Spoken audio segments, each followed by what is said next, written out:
Good evening, all of you. Welcome to new series NISM Certificate 8 and 13. 8 and 13 में इसलिए बोल रहा हूँ क्योंकि 13 जो है उसमें भी 8 का सिलेबस है। ठीक है। और करेंसी का सिलेबस है, currency derivative and interest rate का, लेकिन हम स्टार्ट कर रहे हैं इक्विटी डेरिवेटिव से। ठीक है, 8 सीरीज से स्टार्ट कर रहे हैं क्योंकि उसमें पूरा डिटेल दिया गया है कि इक्विटी डेरिवेटिव क्या है। ठीक है। डेरिवेटिव के बारे में जो पूरी डिटेल है कि फ्यूचर एंड ऑप्शन क्या है, और ऑप्शन में स्ट्रेटजीज क्या होती है, आर्बिट्राज क्या होता है, लीगल पॉइंट क्या होते हैं उसमें। ठीक है, रूल रेगुलेशंस क्या होते हैं, और ऑप्शन ग्रीक्स के बारे में। ठीक है। Even all total knowledge. ठीक है। कुछ चीजें मैं हो सकता है कि आपको नहीं बता पाया अभी, जितनी मुझे समझ में आई, क्योंकि मेरी कोई क्लास स्क्रिप्टेड नहीं रहती है। मैं जो सामने है, जो स्टूडेंट पूछते हैं उसके अकॉर्डिंग मेरी क्लासेस चलती है। मीन्स कि अगर मैं 8 सीरीज का क्लास स्टार्ट किया हूं तो मैं पूरा फोकस ये रखूंगा कि आप ज्यादा से ज्यादा नॉलेज गेन करें। ठीक है। नॉलेज गेन करने का प्रॉफिट क्या है? आप कोई भी एग्जाम निकाल सकते हो लाइफ में। केवल एक सर्टिफिकेट पास करने के नाम से अगर आप स्टडी कर रहे हो तो सॉरी, आप नॉलेज गेन नहीं कर पाओगे, वो आगे आने वाले समय में आपको काम नहीं आएगा। ठीक है। तो देखो, NISM बहुत सारे एग्जाम लेता है, बहुत बहुत सारे हैं सर्टिफिकेट एग्जाम है। देखो, डेरिवेटिव में currency, common derive commodity, equity and interest. ठीक है। और ये जो कॉमन डेरिवेटिव 13 सीरीज, इसको पहले देखते हैं इसमें क्या क्या सिलेबस है। ठीक है। क्योंकि हम तो 8 का कंप्लीट करेंगे ही। कॉमन, इसमें क्या क्या है सिलेबस पहले देख लो। देखो यहाँ पे अगर आप नाम एड्रेस अपना डालते हो, ठीक है, तो यहाँ पे सिलेबस पूरा आपको स्टडी मटेरियल आ जाता है, आपको कहीं से खरीदने की जरूरत नहीं है। ठीक है। तो ये 3 सर्टिफिकेट है, करेंसी, इंटरेस्ट रेट 4 एंड 8। इन तीनों की डिटेल स्टडी करने के बाद ही आप एग्जाम में अच्छे नंबर से पास हो सकते हो। ठीक है। 13 सीरीज की मैं बात कर रहा हूँ। 8 सीरीज में अभी तक जितने स्टूडेंट्स मेरे अच्छे से स्टडी किया, ऑनेस्टली बता रहा हूं, उनके बहुत अच्छे नंबर आए हैं। 70 प्लस उन्होंने स्कोर किया ही किया है, जितने लोगों ने मुझे इंफॉर्मेशन दी है। ठीक है। रियरली मैंने सुना है कि कोई स्टूडेंट एक दो नंबर से रह गए होंगे। ठीक है।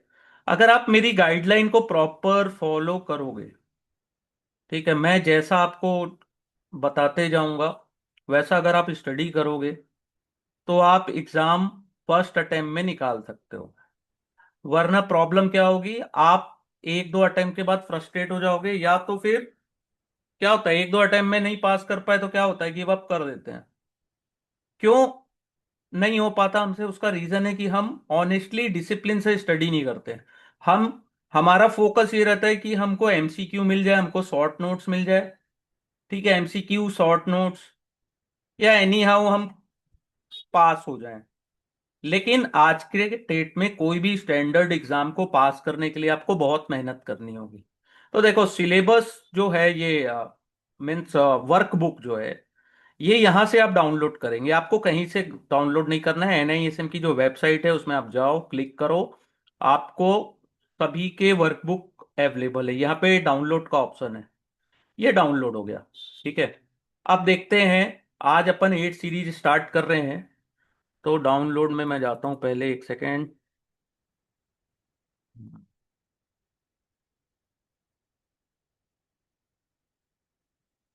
ठीक है। अब देखो, आप लोग स्टडी करते हो तो आप लोगों को क्यों ऑनेस्टली जल्दी से जल्दी इसे कवर करना है, क्यों? अगर आपने टारगेट किया है कि इस मंथ आपको एग्जाम देना है, देखो ये इक्विटी डेरिवेटिव का, अगर आपने टारगेट किया है कि इस मंथ आपको एग्जाम देना है, तो इस मंथ क्लियर कर लो। क्योंकि हो सकता है एक दो महीने के बाद क्या होता है पता है? देखो, ये सितंबर का एडिशन है, इससे पहले जून का एडिशन था, जून से पहले मार्च का था, मार्च के बाद 2024 का था। तो आप खुद को कंफ्यूज करेंगे, क्योंकि अपडेट होते जाएगी ना तो कुछ नई चीजें ऐड होती जाती है। ठीक है। तो ये चीज आपको याद रखना, और ये येलो लाइन में जो अपडेटेड चीजें हैं वो, और ये क्या क्या लिखा है देखो, 2 अक्टूबर 20 एग्जाम में अपीयर हो रहे हो, तो ये अपडेटेड वर्जन आपको पढ़ना है। ठीक है। नेक्स्ट, जो सबसे इंपॉर्टेंट चीज है वो है 100 मार्क्स के क्वेश्चन आते हैं, 100 MCQ होते हैं, 1 मार्क ईच। कंप्लीट करना है 2 आवर्स में, 2 आवर्स। और माइनस है 0.25 नंबर्स। पासिंग स्कोर कितना है? 60%। 60% पासिंग मार्क है। ठीक है। आपको कैलकुलेटर अलाउ रहेगा। ठीक है। माइक्रो एक्सेल सीट भी मिलती है, इसमें ज्यादा न्यूमेरिकल्स जो आते हैं वो कैलकुलेटर से ही सॉल्व हो जाते हैं, एक्सेल की मैंने अभी तक तो नहीं सुना है कि जरूरत पड़ी हो। ठीक है। बहुत से लोग मुझसे मेरे नंबर पूछते हैं कि सर आप कितना लाए जो हमको पढ़ा रहे हो, तो मेरे स्कोर 80 से ऊपर ही हैं। ठीक है, 80+ स्कोर है। ठीक है। और किसी को सर्टिफिकेट देखना हो तो आप लोग मेरे से ले सकते हैं, क्योंकि आज के डेट में ट्रस्ट भी एक बड़ी चीज है। तो लोगों को, अगर आपको स्टडी करनी है मेरे से, तो बहुत से लोग पूछते हैं कि प्रीवियस स्टूडेंट कितने पास हुए, और आपके कितने के स्कोर हैं। तो ये सब क्वेश्चंस के भी आंसर मेरे पास रहते हैं। ठीक है। तो ऐसा कुछ नहीं है, मैं आपको सर्टिफिकेट भी दिखा दूंगा। आपको प्रीवियस स्टूडेंट की नहीं बता सकता जब तक उनका कंसेंट ना हो। ठीक है। एक है ये चीज, आप समझिएगा बात, प्रीवियस स्टूडेंट्स में जितने स्टूडेंट पास होते हैं मुझे बताते हैं, उनके प्रॉपर कंसेंट के बाद ही मैं उनके नाम और उनके नंबर शेयर करता हूँ। ठीक है। अगर वो बोलते हैं सर्टिफिकेट भी शेयर कर दो तो मैं कर देता हूँ उनके। ठीक है। लेकिन जनरली क्या है कि अपने को एक सर्टिफिकेट पास करने के बाद कोई बहुत बड़ा अचीवमेंट तो नहीं है। तो मैं ये मानता हूँ कि अ, अगर किसी स्टूडेंट ने बोला तो ठीक है, नहीं तो कोई बात नहीं। और मुझे बहुत खुशी लगती है कि एटलीस्ट आप अपना करियर तो स्टार्ट कर रहे हो ना, तो कुछ तो सीख के जा रहे हो, सर्टिफिकेट लिया है आपने। नेक्स्ट क्या है देखो, चैप्टर है इसमें टोटल 10 चैप्टर्स हैं, 209 पेज। अगर पर डे भी अगर 20 पेज पढ़ो, 10 दिन में खत्म हो जाता है। ठीक है। अब देखो यहाँ पे, अब बहुत से स्टूडेंट बहुत स्मार्ट होते हैं, केवल वो क्या करते हैं जिसमें ज्यादा नंबर के, चैप्टर 3, 4, 5, 6, 7, 20, 20, 10, 10, 10 कितने में 70 तो यही हो गए। ठीक है। यहाँ पे 10 और 5। तो लोग क्या करते हैं, चैप्टर 3 से स्टार्ट करते हैं, चैप्टर 1, 2 को पढ़ते ही नहीं है। तो बेसिक आपको पता ही नहीं है, तो आप कैसे अच्छे कर पाओगे? आप स्टार्ट कर रहे हो करियर अपना, आप कहीं ना कहीं अपना, आपको नॉलेज की जरूरत है। ठीक है। तो आपको पहले नॉलेज पे ध्यान देना चाहिए कि मुझे बेसिक आता है कि नहीं। तो चैप्टर 1, 2 बेसिक है। ठीक है। 3, 4, 5 थोड़ा सा एडवांस है। अगर आपने 1, 2 अच्छे से पढ़ा तब आपको हो सकता है, या 1, 2, 3, 4 अच्छे से पढ़ा तो आपको 5, 6, 7 में दिक्कत ना हो। ठीक है। टेक्निकल टर्मिनोलॉजी आपको पता होनी चाहिए कि टेक्निकल वर्ड्स क्या यूज हो रहे हैं। ठीक है। अगर आपको नहीं पता तो भी प्रॉब्लम होगी। तो थोड़ा नोट्स बना बना के स्टडी करना है आपको। थोड़ा नोट्स बनाओ, जब भी पढ़ते हो थोड़ा नोट्स लिखते जाओ, कुछ वर्ड्स डिफिकल्ट टाइप के आ रहे हैं तो तब आप ज्यादा बेस्ट कर पाओगे। वरना क्या होता है, इधर रट याद कर लिए कि ये इसका ये आंसर है, इसका ये आंसर है, पता चला वो क्वेश्चन ही नहीं आया, या क्वेश्चन जस्ट अपोजिट आ गया, तब क्या करोगे? ठीक है। तो देखो, आप इक्विटी डेरिवेटिव अच्छे से करते हो तो आप तो इक्विटी डेरिवेटिव पास हो जाओगे। साथ में कभी आपने प्लान किया XRRI देना है आपको। ठीक है। कॉम कॉमन डेरिवेटिव एग्जाम, इसको पास करने के बाद आप म्यूचुअल फंड इंडस्ट्री से जुड़ सकते हैं। SIF एक प्रोडक्ट है, उसको सेल करने के लिए आपको XRRI का एग्जाम क्लियर करना कंपलसरी है म्यूचुअल फंड इंडस्ट्री में। ये कोर्स सबसे ज्यादा अभी डिमांड में है। ये सर्टिफिकेट बहुत डिमांड में है। मेरे पास फोन आते हैं स्टूडेंट्स के कि सर एनी हाउ पास होना है। तो मैं बोला थोड़ा सा तो समय देना पड़ेगा आपको।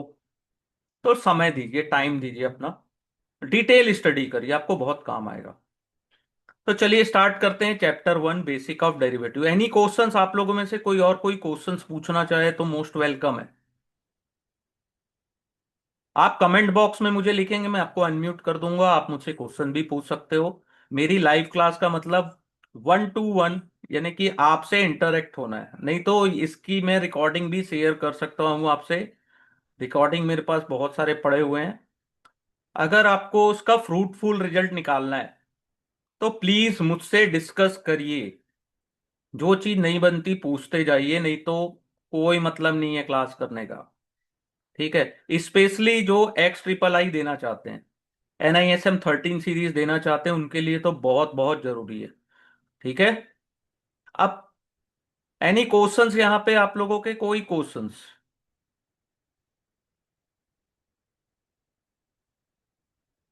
चलिए कोई क्वेश्चन नहीं है। ठीक है। XIII एग्जाम कितने देख लिए, एक क्वेश्चन आया है, मैं बता देता हूं। जो कॉमन डेरिवेटिव एग्जाम होता है वो 3 आवर्स का होता है। कॉमन डेरिवेटिव एग्जाम 3 आवर्स का होता है। 3 आवर्स, और इसमें 150 क्वेश्चंस आते हैं, और इसमें भी माइनस मार्किंग रहती है। आफ्टर माइनस मार्किंग आपको 60% लाना है। ठीक है। यस। तो ये है start chapter 1, basic of derivative. अगर यहां से देखा जाए तो इसका वेटेज केवल 10% है। ठीक है, सिलेबस का वेटेज। या ये बोल सकते हैं कि 10% क्वेश्चन यहां से आ सकते हैं। यस। क्वेश्चन आया है।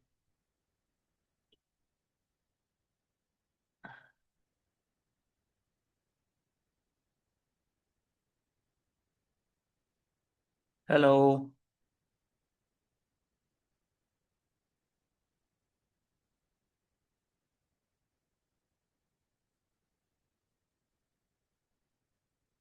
ठीक है। तो basic of derivative means derivative होता क्या है? Basic of derivative is a contract. Derivative is a contract और product whose value is derive from the value of some other assets known as underline. ठीक है। Derivative are based on wide range of underlying assets. ठीक है। Derivative जो contract है उसकी खुद की वैल्यू नहीं होती है, derive from value of some other assets. ठीक है, जिसको अपन अंडरलाइन बोलते हैं। अंडरलाइन किसको बोलते हैं? जो असेट्स हैं उनकी वैल्यू से जिसकी वैल्यू डिराइव होती है वो डेरिवेटिव कहलाता है। ठीक है। Derivative are based on wide range of underlying asset. Underlying assets में क्या क्या आते हैं? Gold, silver, aluminium, metal. Metals में जो है एनर्जी रिसोर्सेज जैसे oil, crude oil product, cracks, coal, electricity, natural gas. Agri commodities में क्या है? Wheat, sugar, coffee, cotton, pulses. तो ये सब क्या है? अंडरलाइंग असेट्स हैं। फिनेंशियल जैसे share, bond and foreign exchange, ये अंडरलाइंग असेट्स है। इसकी वैल्यू से डिराइव होगा। ठीक है। इसकी वैल्यू से डेरिवेटिव कॉन्ट्रैक्ट की वैल्यू डिराइव होती है, प्रोडक्ट हुज वैल्यूज, इसकी वैल्यू से, इनकी वैल्यू से। ठीक है। सबसे कॉमन है इसको जानना, derivative market and history and evolution. सबसे पहले देखो, ये बहुत इंपॉर्टेंट है। 12th सेंचुरीज में, ठीक है, यूरोपियन ट्रेड फेयर सेल करते थे साइन कॉन्ट्रैक्ट कि हम आपको फ्यूचर में डिलीवरी देंगे, जो सामान हम आपको सेल कर रहे हैं उसकी फ्यूचर में आपको डिलीवरी देंगे, तो कॉन्ट्रैक्ट साइन किया जाता था 12th सेंचुरी में। 13th सेंचुरीज में इसमें क्या होता था, जो वूल्स हैं वो 20 साल के एडवांस में सेल होते थे। ठीक है। टू फॉरेन मर्चेंट, यानी आपको 20 साल बाद का भी कॉन्ट्रैक्ट मिलता था। कॉन्ट्रैक्ट साइन किया जाता था एडवांस में, आज से 20 साल बाद देंगे आपको। ठीक है। देखो एक क्वेश्चन नेक्स्ट आता है, 1634, 1634 और 1637। Tulip mania in Holland. ठीक है। ट्यूलिप मेनिया आया था हॉलैंड में। Fortune were lost after speculative boom in tulip future bust. Future bust हुआ, बहुत लोगों को लॉस भी हुआ था। एक फ्लावर है ट्यूलिप। ठीक है, उसमें भी लोगों ने क्या किया था? उसमें भी लोगों ने ट्रेडिंग की थी, स्पेक्युलेटिव बूम आया था। ठीक है। 17th centuries, Japan eight डोजिमा। ठीक है, फ्यूचर कॉन्ट्रैक्ट मार्केट हुआ, डेवलप किया गया था कि राइस प्रोड्यूसर को बैड वेदर और वारफेयर से बचाया जा सके। ये सब क्वेश्चन बहुत इंपॉर्टेंट है। 1848 में Chicago board of trade, CBOT, facilitate किया था trading of forward contract of various commodities. ठीक है, फॉरवर्ड कॉन्ट्रैक्ट शुरू हुआ था 1848 में। 1865 में सीबीओटी, जो शिकागो बोर्ड ऑफ ट्रेड है, उसने एक्सचेंज ट्रेड डेरिवेटिव स्टार्ट किया था यूएस में 1865 में। ठीक है, इस कॉन्ट्रैक्ट को ऑल्सो कॉल्ड फ्यूचर कॉन्ट्रैक्ट। ठीक है, 1919 में Chicago board and egg board, a spin off CBOT, reorganize to allow future trading. ठीक है, जिसे लास्ट में नाम दिया गया शिकागो मर्सेंटाइन एक्सचेंज, सीएमई। 1972 में Chicago mercantile exchange introduce international monetary market. ठीक है, which allow trading in currency future. 1973 Chicago board of option, CBOE, ने first market place for trading listed option. 1975 CBOT introduce treasury bill future contract. ठीक है, 1977 introduce treasury bond future contract. 1982 euro dollar. ठीक है, ये simple इतिहास है, इसको याद करना पड़ेगा आपको। ठीक है, कुछ जो इंपॉर्टेंट है जैसे ट्यूलिप मेनिया, जापान से रिलेटेड जो एग्जांपल है, या डेरिवेटिव फर्स्ट टाइम कब स्टार्ट हुआ था, इस टाइप के क्वेश्चंस आते हैं। ठीक है, 1983 ये भी इंपॉर्टेंट है कि पहली बार शिकागो बोर्ड ऑप्शन एक्सचेंज ने इंट्रोड्यूस किया था stock indices with S&P 100, OEX, S&P 500 indices. ठीक है, ऑप्शन एक्सचेंज, ऑप्शन स्टार्ट हुआ था। ठीक है, फिर फैक्टर, ये बहुत इंपॉर्टेंट पॉइंट है कि इन ग्रोथ क्यों हुआ डेरिवेटिव ग्लोबली, क्यों हुआ, कि तो बहुत ज्यादा ग्रोथ हुई, आपने भी देखा है कहीं ना कहीं, आप उसी उसी के नाम से इंटरेस्टेड भी हो कि भाई डेरिवेटिव आने वाले टाइम में सबसे, आने वाले टाइम के अभी भी बहुत पॉपुलर प्रोडक्ट है। क्यों? Increase fluctuation in underlying asset price in financial market. Price जो है ना असेट्स की, वो बहुत ज्यादा फ्लक्चुएट हो रही है।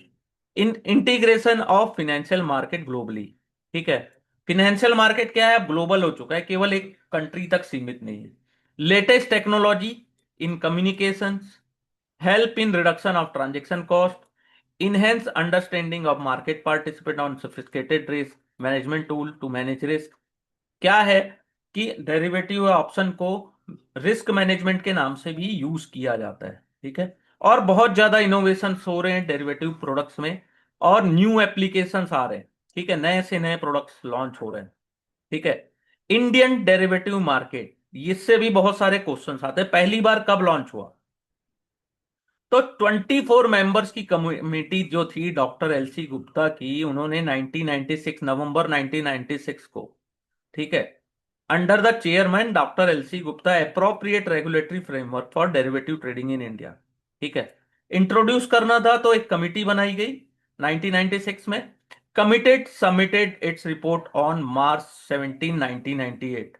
ठीक है, that derivative should be declare as security so that regulatory framework applicable to trading of security could also govern trading of derivative। Regulatory framework, ठीक है, सबमिट कब हुआ रिपोर्ट, 2 साल में, 1998 में। और डेरिवेटिव को एज अ सिक्योरिटी डिक्लेयर करने के लिए बोला गया, ठीक, कि सिक्योरिटीज में जो रेगुलेटरी फ्रेमवर्क है वो डेरिवेटिव में भी लग सके। ठीक है, सेबी ने एक और ग्रुप सेट किया जून 1998 under professor J are Verma. ठीक है, कि रिस्क कंटेनमेंट रिस्क कितना है डेरिवेटिव में, उन्होंने ज्यादा टाइम नहीं लिया, 1998 में ही, अक्टूबर 1998 में उन्होंने सबमिट कर दी। Margin system, methodology, charging initial margin, membership detail, net worth, deposit requirement, real time monitoring of position requirement. ठीक है, तो 1999 में सिक्योरिटी एससीआरए को अमेंड किया गया। ठीक है, और ऐड किया गया डेरिवेटिव को, इंक्लूड किया गया। ठीक है, मार्च 2000 में गवर्नमेंट रिपील अ 3 डिजिट ओल्ड नोटिफिकेशन जो कहता है कि फॉरवर्ड ट्रेडिंग प्रोहिबिटेड थी। ठीक है, तो मार्च जून 2000 में सेबी ने परमिट किया बीएससी एंड एनएससी को इक्विटी डेरिवेटिव सेगमेंट लॉन्च करने के लिए। सेबी ने अप्रूव किया trading in index future contract based on Nifty and Sensex. कब स्टार्ट हुआ? जून 2000।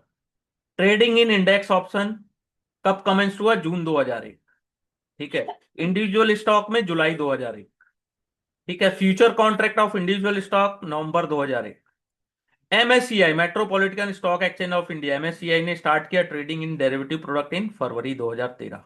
तो जितनी चीजें मैंने हाईलाइट की है, बहुत बहुत बहुत ज्यादा इंपॉर्टेंट है। ठीक है। फिर प्रोडक्ट्स क्या अवेलेबल हैं डेरिवेटिव मार्केट में? तो पहला होता है फॉरवर्ड। फॉरवर्ड क्या होता है? दो पार्टीज के बीच में कॉन्ट्रैक्ट टू बाय और sell a underlying asset at certain future date for particularly price that pre decided on the date of contract। ठीक है। दोनों पार्टी कमिटेड होती है, ऑब्लिक करती to honour the transaction irrespective of price of underlying asset at the time of delivery. ठीक है। और forward क्या होता है? दो पार्टीज के बीच निगोशिएट होती है, तो इसके टर्म एंड कंडीशन होते हैं ना, वो कस्टमाइज होते हैं।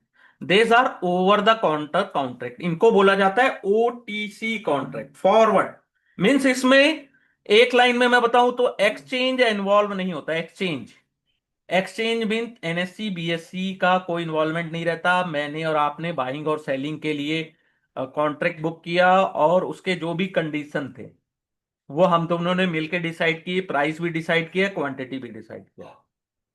फिर फॉरवर्ड का कुछ डिसएडवांटेज होता है, उसके कारण फ्यूचर लॉन्च हुआ। तो फ्यूचर कॉन्ट्रैक्ट होता है सिमिलर। ठीक है। लेकिन इसमें जो डील होती है वो ऑर्गेनाइज और रेगुलेटेड एक्सचेंज के द्वारा होती है, rather than being negotiated directly between two parties. ठीक है। फ्यूचर के कॉन्ट्रैक्ट स्टैंडर्ड कॉन्ट्रैक्ट होते हैं, so they can be traded on exchange. ठीक है। और इंडीड फ्यूचर को क्या बोला जाता है? Exchange traded forward contract. तो ये पॉइंट भी इंपॉर्टेंट है। ऑप्शन कॉन्ट्रैक्ट है that give the right but not the obligation to buy और सेल द अंडरलाइंग एसेट्स। ठीक है। बायर ऑफ ऑप्शन जो जो प्रीमियम पे करता है और राइट को बाय करता है। सेलर किसको बोलते हैं? जो प्रीमियम रिसीव करते हैं। ठीक है। और वो उनके पास ऑब्लिगेशन होता है, यानी कि अगर बायर ने अपनी एक्सरसाइज राइट की, ठीक है, एक्सरसाइज इज राइट, तो आपको डिलीवरी देनी पड़ती है। कोई दिक्कत नहीं है, ये बहुत डिटेल में अपन ऑप्शन भी पढ़ने वाले हैं। फिर होता है swap. Swap is the agreement between two parties of exchange cash flow in the future according to pre arrange formula. Swaps are broadly speaking series of forward contract. ठीक है। जो वोलेटिलिटी में, इंटरेस्ट रेट में, currency exchange rate में, commodities price के जो fluctuation होते हैं, वहां पे मार्केट पार्टिसिपेंट को हेल्प करते हैं मैनेज करने में अपने रिस्क को। ठीक है। फिर मार्केट पार्टिसिपेंट क्या है? देखो अपन जानते हैं कि अब रिटेलर्स, ठीक है, डेरिवेटिव कॉन्ट्रैक्ट में कौन कौन होता है? हेजर्स, ट्रेडर्स और आर्बिट्राजर। जो ट्रेडिंग करते हैं उसको स्पेक्युलेटर्स भी बोला जाता है। इनके सबके डिफरेंट डिफरेंट रोल है। हेजर्स का क्या मतलब है? जिसका बहुत बड़ा पोर्टफोलियो है, उसको लगता है कि मार्केट में आ, कोई भी बड़ी फ्लक्चुएशन आने से उनको बड़ा लॉस हो सकता है, तो वो अपनी पोजीशन को हैज करके रखते हैं।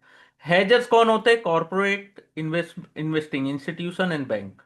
वो डेरिवेटिव प्रोडक्ट को हेज करने के लिए यूज करते हैं, अपना एक्सपोजर को मार्केट वेरिएबल जैसे interest rate, share price, bond price, currency exchange या कमोडिटी प्राइस के फ्लक्चुएशन में अपनी पोजीशन को हेज करने के लिए, यानी कि अपने मार्क रिस्क को रिड्यूस करने के लिए हेज करते हैं। ट्रेडर कौन होते हैं? हम जो जिनको लगता है कि आ, किसी भी अंडरलाइन का प्राइस बहुत तेजी से ऊपर जा सकते हैं, या वो अपने अनुसार जो भी स्पेक्युलेट करते हैं कि आने वाले समय में ये स्टॉक या जो भी अंडरलाइंग सिक्योरिटीज हैं वो ऊपर या नीचे जा सकती हैं, तो वो क्या करते हैं? क्योंकि उनको लिवरेज मिलता है और लेस एक्सपेंसिव होता है और फास्टर भी होता है, तो वो क्या करते हैं? डेरिवेटिव यूज करते हैं। नेक्स्ट होता है आर्बिट्राज। आर्बिट्राज का मतलब है जो मिस प्राइसिंग है, एक मार्केट में कम प्राइस है, एक में ज्यादा है, तो मिस प्राइसिंग होती है। तो उसमें क्या करते हैं? ये मिस प्राइसिंग, जहां पे प्राइस कम है वहां पे ये बाय करते हैं, और जहां पे प्राइस ज्यादा है वहां पे सेल करते हैं। ठीक है। तो मिस प्राइसिंग का ये फायदा उठाते हैं, आर्बिट्राज बोलते हैं इसको। ठीक है। और ये जो टर्मिनोलॉजी है ये आपको पूरे एग्जाम में, पूरे ये वर्कबुक में आपको काम आने वाली है। ठीक है, हेजियर, स्पेक्यूलेटर, आर्बिट्राजर, और बहुत से क्वेश्चन पूछे जाते हैं। ठीक है। टाइप ऑफ डेरिवेटिव मार्केट अब नेक्स्ट है। एक होता है OTC, over the modern world. दो टाइप के होते हैं, एक ओटीसी होता है और एक एक्सचेंज ट्रेडेड होता है। ठीक है। एक्सचेंज ट्रेडेड और ओटीसी, ओवर द काउंटर का कोई फिजिकल मार्केट नहीं होता। ठीक है। ये जो collection of broker and dealers होते हैं जो पूरे कंट्री में फैले हुए रहते हैं, ठीक है, इनका the main idea of market is more a way of doing business than a place. Buying और सेलिंग ऑफ कॉन्ट्रैक्ट में through negotiated bidding over the network of telephone, electronic media. तो इसमें क्या होता है, ये फोन में बात करते हैं, टेलीफोन, इलेक्ट्रॉनिक मीडिया, वहां से ये बाय सेल करते हैं। ठीक है। और ओटीसी डेरिवेटिव मार्केट में भी बहुत ज्यादा ग्रोथ हुई है ओवर द पास्ट ईयर। ठीक है। ओटीसी डेरिवेटिव मार्केट है बैंक्स, फाइनेंशियल इंस्टीट्यूशन, ठीक है, sophisticated participant like hedge fund, corporation, high net worth individual, ये सबसे ज्यादा एक्टिव रहते हैं ओटीसी में। ठीक है। ओटीसी जो डेरिवेटिव वो लेस रेगुलेटेड होता है। ठीक है। क्योंकि प्राइवेट पार्टीज के बीच में, क्वालिफाइड काउंटर पार्टीज के बीच में ट्रांजेक्शन होते हैं। ठीक है। ओटीसी के एडवांटेज एंड डिसएडवांटेज अगर देखे जाए तो contract are tailor made to fit in specific requirement of dealing counter party. The management of counter party is decentralize और लोकेटेड विद इंडिविजुअल इंस्टीट्यूशंस। जो काउंटर पार्टी है, मींस मैं default कर दिया या आप डिफॉल्ट कर दिए, ठीक है, दो पार्टीज के बीच में कॉन्ट्रैक्ट हो रहा है, दो लोग हैं, तो कोई भी पार्टी अगर डिफॉल्ट करती है तो वो आपके ऊपर डिपेंड है, इसमें कोई एक्सचेंज का इन्वॉल्वमेंट नहीं है।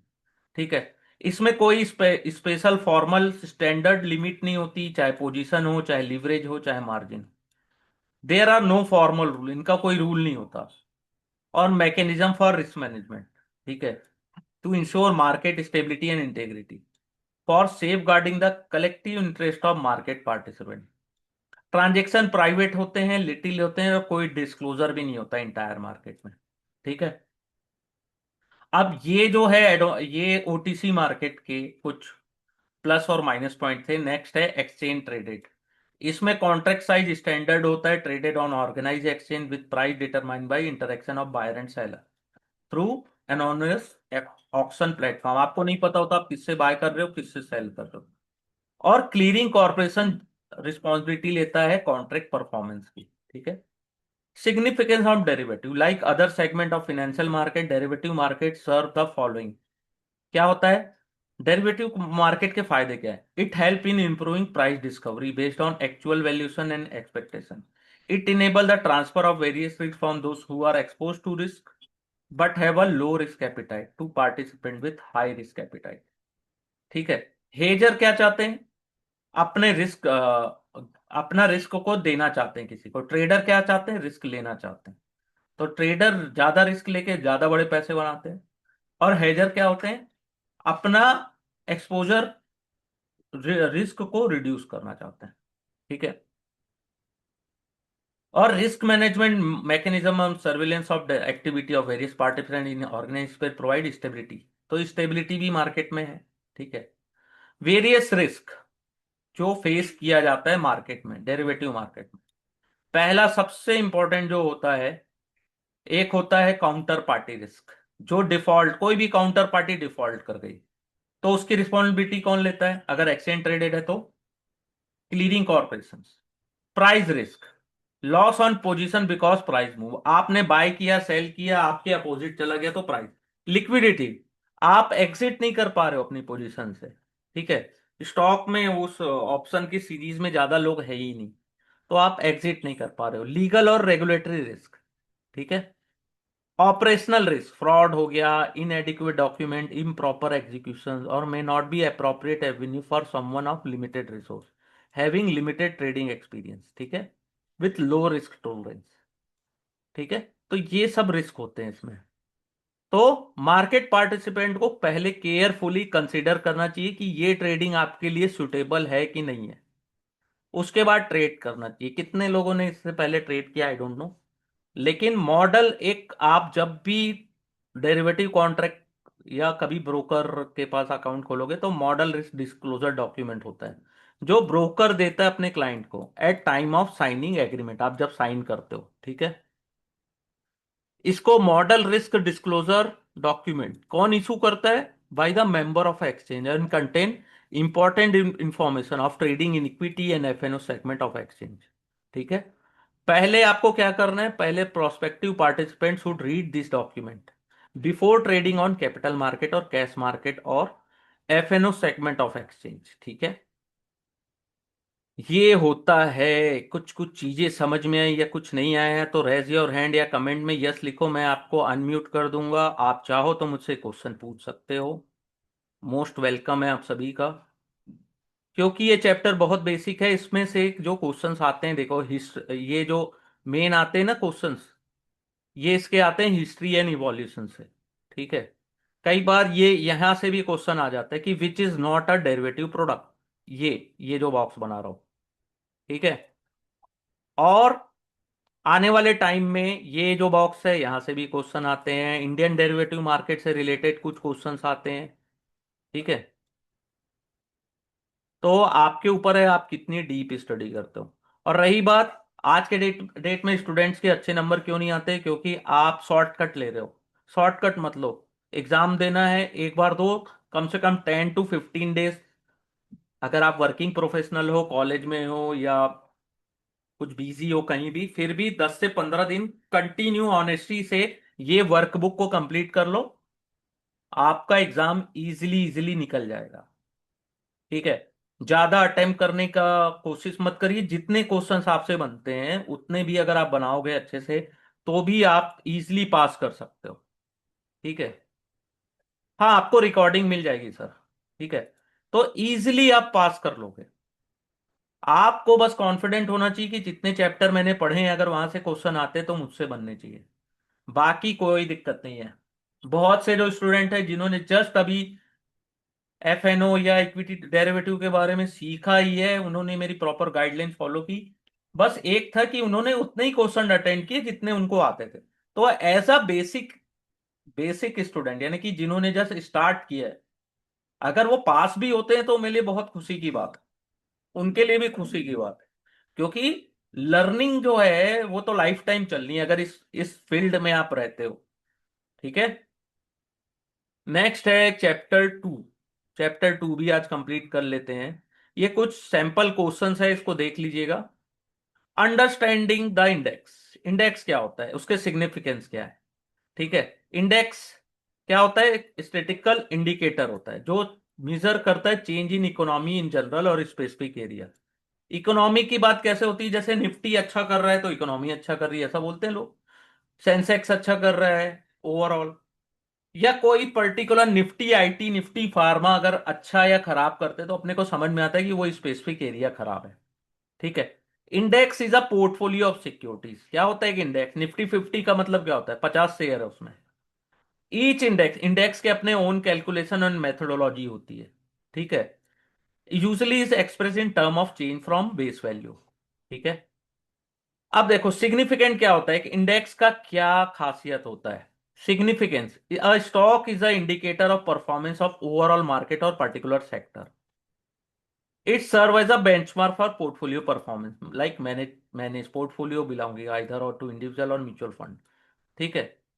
Way it is used as a underline for financial application of derivative various product in OTC and exchange traded market based on indices, ठीक है। तो ये इनकी क्वालिटी होती है, ठीक है। रिकॉर्डिंग मिलेगी बॉस, हाँ, रिकॉर्डिंग मिलेगी।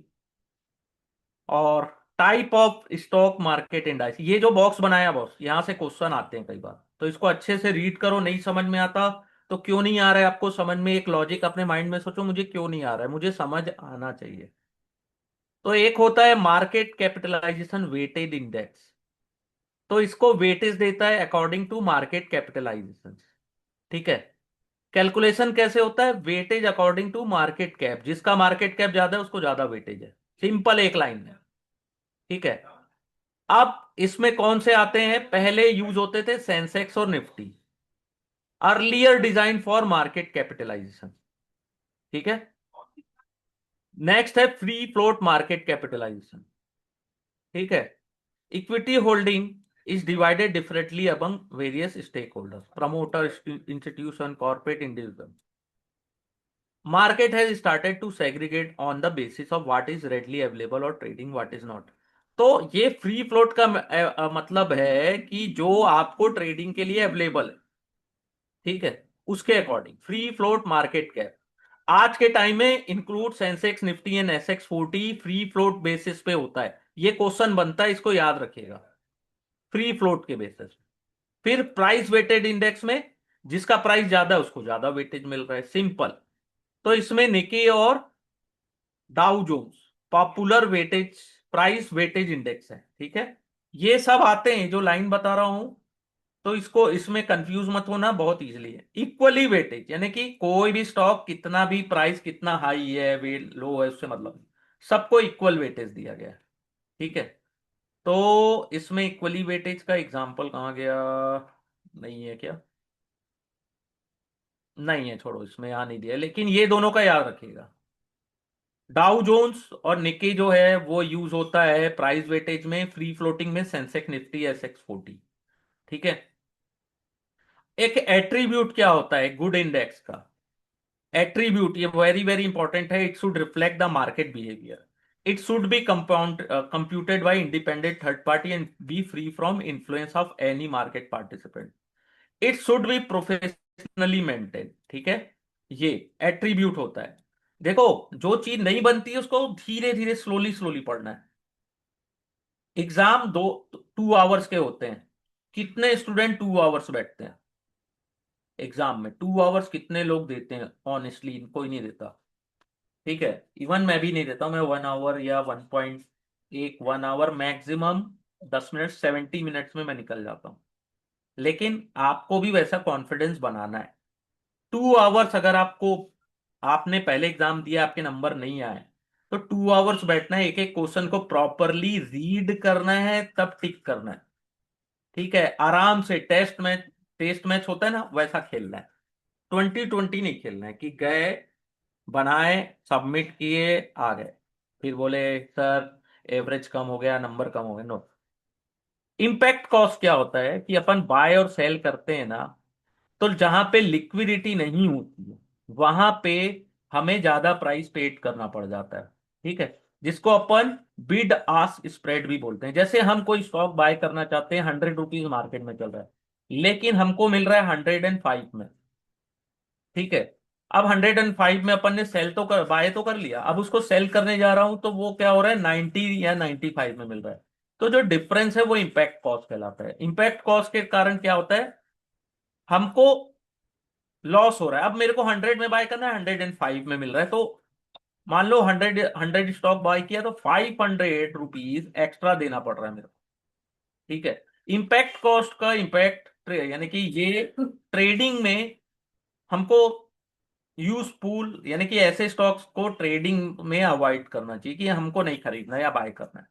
लेकिन अगर आप लॉन्ग टर्म इन्वेस्टर हो तो इम्पैक्ट कॉस्ट का ज्यादा इम्पैक्ट, ज्यादा यानी कि आपको इफेक्ट नहीं होगा, क्योंकि आपको तो 10 साल बाद बेचना है ना स्टॉक, आज थोड़ी बेचना। अगर आप इन्वेस्टर हो तो कम से कम आपने 2 साल, 3 साल, 4 साल का अगर आपने टाइम फ्रेम लिया है तो कोई प्रॉब्लम नहीं है।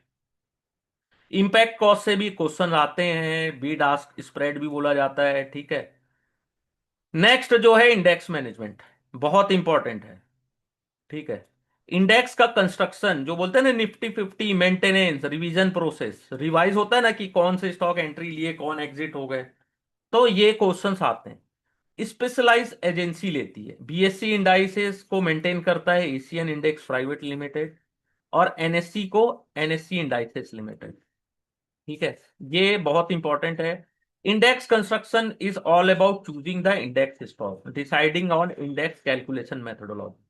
Maintenance mean adjusting the index for corporate actions. Maintenance का क्या मतलब है, ऐसा नहीं है कि रिपेयरिंग कर रहे हैं अपन।